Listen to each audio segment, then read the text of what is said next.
Sí, porque igual... Bienvenidos a nuestro programa Economía y Finanzas, bienvenidos a la audiencia de Radio Guacabil Cache 830M en la ciudad de Guayaquil y a la audiencia de Cache Radio, que nos escuchan en 90.9 FM de esta misma ciudad. Y un gran saludo a aquellos amigos que nos están escuchando desde la península de Santa Elena. Muchas gracias por estar esta semana con nosotros, a los economistas Adolfo Arias y Gonzalo Cucalón y al ingeniero José Javier Orellana. Gracias por acompañarnos en un programa más de esta semana. Estamos pues comenzando con la información de tipo general, nacional e internacional. Economista Arias. Sí, un saludo a todos los oyentes. Una semana más en el programa Economía y Finanzas para realizar los análisis de lo que está sucediendo en la economía ecuatoriana y alrededor del mundo. Gonzalo, bienvenido.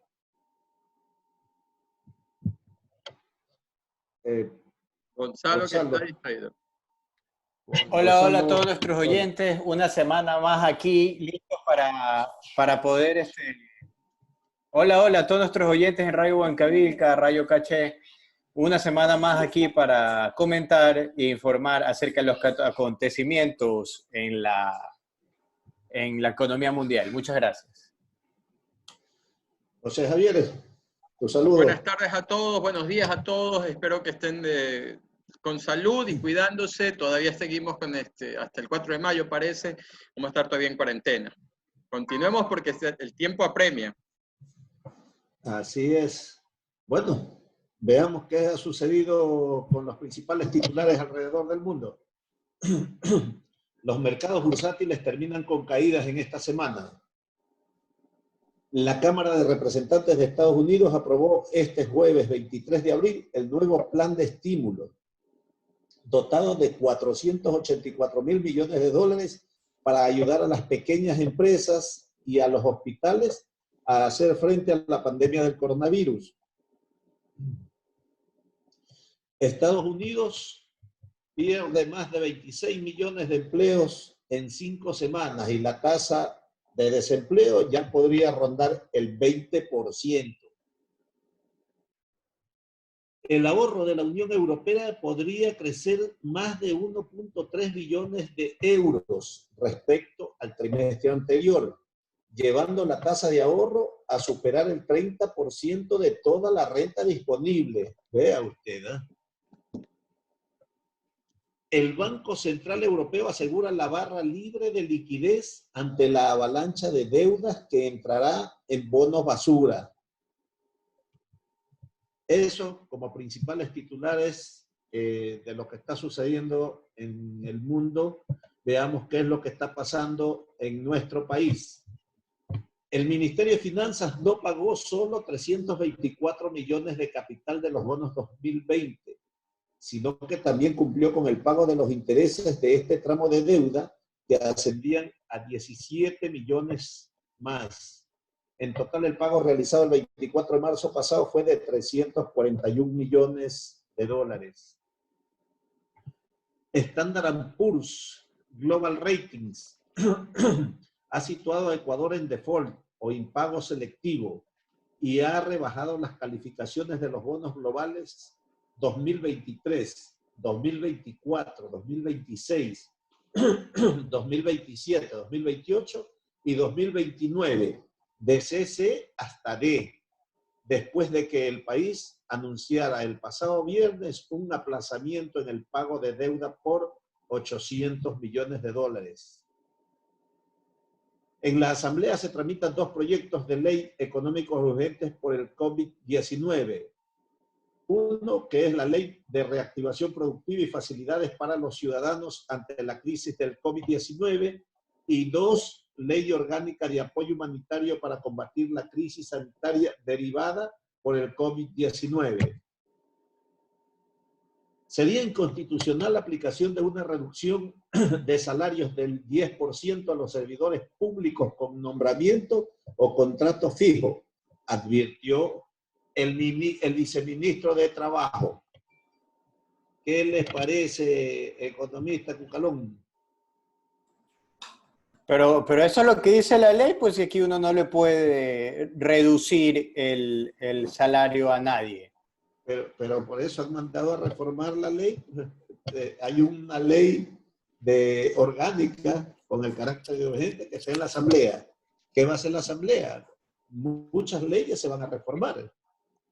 Sí, pero eso de bueno, en el caso de las relaciones laborales, si bien yo reconozco que existen marcos legales más amigables hacia el trabajador y hacia el patrono, un ejemplo, y siempre lo hemos mencionado, en Europa ustedes pueden ver marcos legales donde en tiempos de crisis se recortan las horas, el Estado asume parte del pago de sueldos para que el trabajador no tenga que ir a trabajar y la empresa no pierda a este trabajador, pero parte de este sueldo lo paga el Estado. Pero eso en la legislación ecuatoriana no se puede, porque usted no les puede pues rebajar sueldos a nadie, ¿no? Y el Estado tampoco le quiere pagar los sueldos que le corresponde a la empresa privada. Entonces, pues, terminamos con este tipo de entuertos que son complicadísimos de arreglar, ¿no? Dicen que los derechos del trabajador son irrenunciables. Así dice la ley. Pero, por otro lado, si no se logran poner de acuerdo entre las partes también, hay empresas que ya están pagando parte del salario, no le están pagando 100%, pues, ¿no? Porque indiscutiblemente están 100% parados y no tienen el flujo de recursos que deberían tener. Correcto, pues los derechos son irrenunciables, pero el Estado no tiene dinero y las empresas no tienen dinero. Entonces estamos ante un dilema de difícil solución en estos momentos. Bueno, sí, muchas empresas, de lo que he escuchado, están recurriendo a la reducción de horas, el 25% de reducción de horas, ¿no? Como una manera para acomodar un poco el tema de sueldos. Y en los casos más graves, las empresas, de lo que entiendo, están llamando a fuerza mayor, ¿no? Lo que pasa es que ahí tienes que justificar por qué estás hablando de fuerza mayor, que casi es como decir que estás liquidando la empresa. Bueno, ahorita tienes prácticamente una paralización por fuerza mayor, porque claro. Hay empresas que están con todas sus máquinas paradas. No, y o sea, todo restaurante de un centro comercial no está atendiendo, ¿no? Pero la ley de Ecuador, o sea, no es muy clara y como bien indican todos, ¿no? La falta de flexibilidad de la ley laboral va a ser un problema, porque la presión en las pymes es enorme, ¿no? Y no tienen mucha liquidez, o sea, la liquidez es escasa y ya llevamos más de 30 días en cuarentena. Mi querido ingeniero Orellana, a esos señores yo les voy a decir que los derechos del trabajador son irrenunciables. Sí, el problema es que si la empresa quiebra, ellos entran en primera línea a cobrar sus liquidaciones, pero hasta donde alcancen los montos de los activos. Correcto. O sea, en este momento, ¿qué es mejor para un empleado? ¿Permanecer empleado o esperar una liquidación que tomará? ¿Cuánto tiempo toma una liquidación en Ecuador usualmente? Depende. Normalmente es rápido. Si tú lo despides y tienes la foto... Pero si una empresa no tiene la liquidez... Bueno, eso sí. Ahí muchas Ahora, veces... aquí estamos hablando de los casos sin liquidez, ¿no? Donde... Por eso. Tendrás que entrar en un proceso inclusive legal, pues tendrás que el trabajador demandar. No, vas a hacer la que no te queda, pues decir a la gente, ahorita no hay plata, espérate a que se reactive la economía y ahí te voy pagando, porque no hay más. Claro, pero ese es el problema, o sea, la reactivación de la economía tomará bastante tiempo, algunos meses. Correcto. Hasta que se alcance cierto tipo de normalidad en las ventas, ¿no? Y no será un regreso al pre-COVID, ¿no? Será un regreso a un porcentaje de las ventas anteriores. Claro. Y vas a tener que hacer acuerdos con tus proveedores, con tus clientes, con los proveedores. Oye, provéeme de materia prima, pues te voy pagando como cuando empiece a vender y empiece a ir cobrando. O sea, de una u otra forma tiene que reactivarse la economía, porque tampoco vas a tener el flujo para comprar materia prima cuando entres a trabajar, pues. Y los amigos del economista chica, los bancos. Ahí tienes que llegar a acuerdos también. Pues, ¿no? En algún momento te van a venir a decir, págueme los intereses atrasados y las amortizaciones que no pagó. Déjeme leerle un ratito, darle el dato de los mercados bursátiles, cómo terminaron los principales. El Standard & Poor's en esta semana perdió 1.28% y tiene pérdidas acumuladas de 12.20%. El Nasdaq perdió 0,18%, tiene pérdidas acumuladas de 1,13%. Es el que menos ha afectado el sector tecnológico, por lógicas razones, ¿no? El índice del Dow Jones cayó 1,93% y tiene 16,69% de caídas. El precio del oro, José Javier, subió 1,08% el precio y tiene incremento de precio acumulado de 12,44%. Es el único índice. ¿En cuánto está ahorita? Digamos, o precio en 1.712,59 dólares la onza. Pero mira lo interesante. El oro estaba como en 1.500 y pico a principios del año, ha subido ese 12%, pero es porque hay tan poca liquidez en este momento en los mercados bursátiles. Si no, el oro estuviera a 2.000. Espérate que entre la liquidez de Estados Unidos, Europa, estos millones de dólares, los 10 millones de millones de dólares que van a meter en la economía, y el oro se va a subir más. Porque lo que pasa es que la gente ha tenido tantas pérdidas en distintos mercados que no hay liquidez para comprar oro. Porque la gente ahorita no sabe, o sea, todos los bancos grandes del mundo están inyectando tanta plata que es casi ridículo. Entonces, el oro es un valor refugio. Mira que las criptomonedas que le encantan a DAX, tú escuchas a los traders, te metes a algún chat room de los traders de criptomonedas y muchísimos están esperanzados de un alza del Bitcoin porque lo encuentran más favorable que el mismo dólar, aunque el dólar es el que ha subido bastante en este tema. Y bueno, pero yo no sé si escuchaste la noticia que había al inicio del programa. La Unión Europea podría crecer en 1,3 billones de euros respecto al trimestre anterior en cuanto al ahorro. Y esto representaría más o menos un 30% de la renta disponible, ¿no?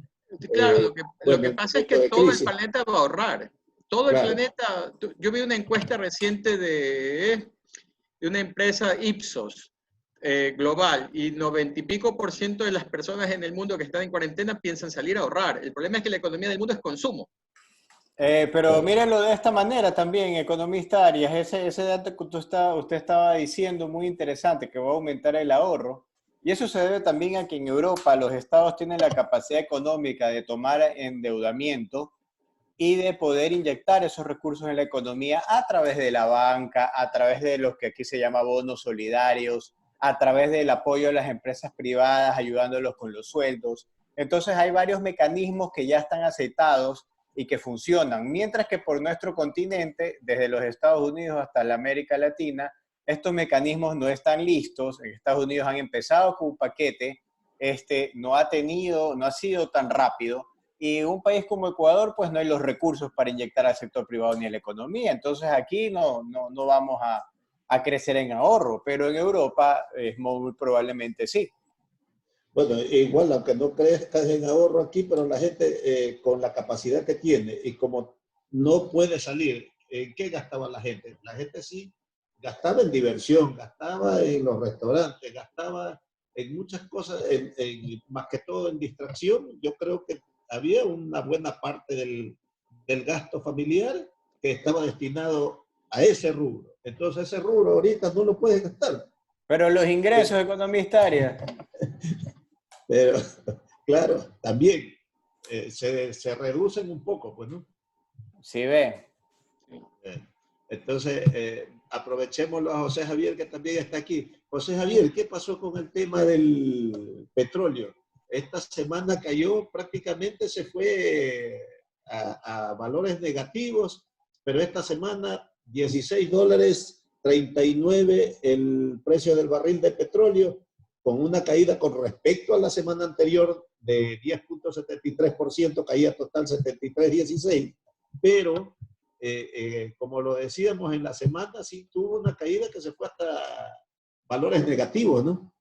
Claro, fue un problema técnico en el vencimiento del mercado futuro de mayo del contrato del West Texas Intermediate, que es el indicador del petróleo para Estados Unidos. Ese tipo de documento usualmente es mayoritariamente comprado por fondos de inversión, entre ellos uno que se llama USO, que es un ETF, que es una manera que permite al inversionista que no tiene mucho dinero a especular con el precio del crudo, ¿no? Son básicamente fondos que especulan con el precio normalmente ellos venden su contrato porque ellos no reciben el petróleo físico, ¿no? Ellos no son empresas petroleras, comercializadoras, ni nada por el estilo. Ellos son simplemente agentes financieros. Pero ellos empezaron el domingo a bajar. El futuro de West Texas se empieza a cotizar ya el domingo de tarde. El petróleo empezó a bajar rápidamente porque ellos salieron a vender este papel, pero no encontraban compradores, porque al mismo tiempo los compradores físicos, el que sí quiere recibir el crudo, no encontraba dónde guardarlo, porque ya no queda mucho sitio en Cushing, Oklahoma, que es donde básicamente se hace la entrega de este petróleo. No hay mucho sitio de almacenamiento y tampoco hay mucho sitio de almacenamiento en el mundo. Entonces, eso resultó en algo que básicamente no ha pasado nunca antes de tener precios negativos del West Texas Intermediate. Llegó a cotizar a menos $55. O sea, básicamente estaban pagando para que se lleven el crudo, ¿no? Y lo que sucedió es que al día siguiente se llama la finalización del contrato y empieza ya en la tarde a funcionar el mercado con el contrato de junio, que vence en mayo 19. Ahora el problema es que en el mundo entero hay básicamente un exceso de producción en este momento, unos 29 millones de barriles, porque los cortes que hizo PEP recién empiezan en mayo. Y el estimado es que en mayo quizás haya también, ya contabilizando los cortes de OPEP y quizás de Estados Unidos, México y Canadá, quizás todavía haya un exceso de unos 10 millones de barriles. Entonces, el problema es que quizás lleguemos a mayo sin que haya almacenamiento en el mundo. Hay cientos de barcos en el mundo que están llenos de petróleo y están básicamente estacionados porque están sirviendo como centro de almacenamiento, ¿no? Entonces, es muy probable que lo mismo vuelva a pasar en el 19. Esto es una pena porque básicamente el inversionista de pocos ingresos que invierte en este tipo de fondos y no conoce cómo funcionan realmente, ha registrado una pérdida grande. Entonces ahora recién los bancos están mandando los estados financieros indicando esta pérdida. Y es complicado, ¿no? Porque es difícil de entender, pero básicamente fue una cuestión técnica, porque inmediatamente el contrato de junio marcó un precio de alrededor de $15 y $16. Es más o menos, se ha estado moviendo entre 12 a $19, ¿no? Pero el exceso de crudo está ahí, es tan grande que, por ejemplo, el precio de la gasolina en Estados Unidos es mucho menor que en Ecuador.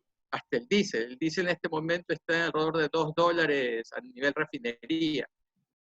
El de Ecuador es subsidiado a nivel de 1.10, 1.5, y se lo vende a nivel gasolinera en Estados Unidos en 2.25, 2.30, porque hay bastante impuestos también a nivel de las gasolineras en Estados Unidos. Un 20% del precio es básicamente impuesto. Entonces esa es la realidad, que en este momento en Ecuador estamos pagando por encima del precio internacional de la extra y la eco. Y el subsidio se ha disminuido.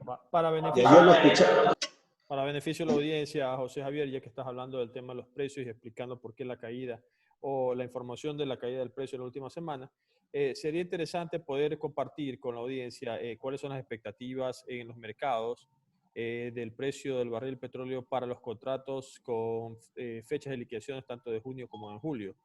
¿Qué podríamos estar nosotros viendo en los siguientes 60 o 90 días en el mercado? El de junio es el que mencionó Adolfo. Sí. Ese es el contrato de futuro de junio, sino que vence en mayo 19. Sí.